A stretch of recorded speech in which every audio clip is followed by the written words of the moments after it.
Necə yazdan danışım ki, vəziyyət şaxtalı, qışlı.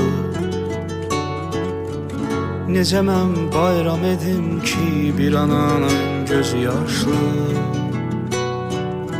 Bir şəhid vermiş ananın ürəyin heç nə ovutmaz.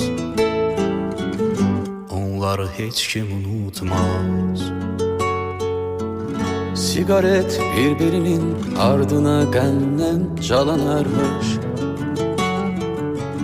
Atanın qəlbi yanan ateşe parmağda yanarmış.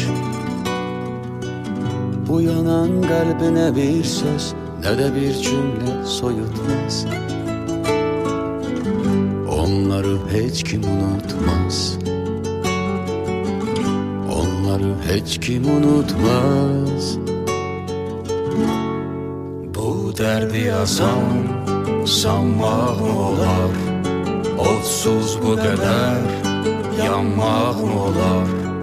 Siz can verdiniz, bizlər yaşayaq, heç haqqınızı danmaq olar.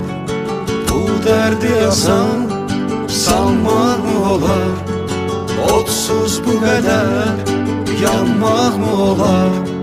Siz can verdiniz, bizlər yaşayaq, heç haqqınızı danmaq olar. Siz can verdiniz, bizlər yaşayaq, heç haqqınızı danmaq olar. Necə yardan danışım ki, birinin gəlmədi yarı. Bu böyük dərdinə dərd ortağıdır indi məzarı. Ona dünyanı da versən, yerin əlbəttə ki tutmaz. Onları heç kim unutmaz. Nə qədər pəncərədən boylanar əsrətlə uşaqlar.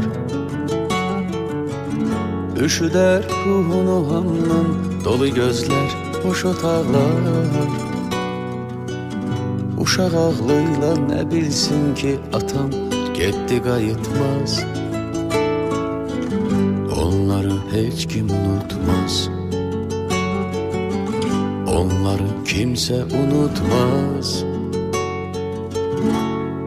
Bu dərdi yazan sanmaq olar, odsuz bu qədər yanmaq olar.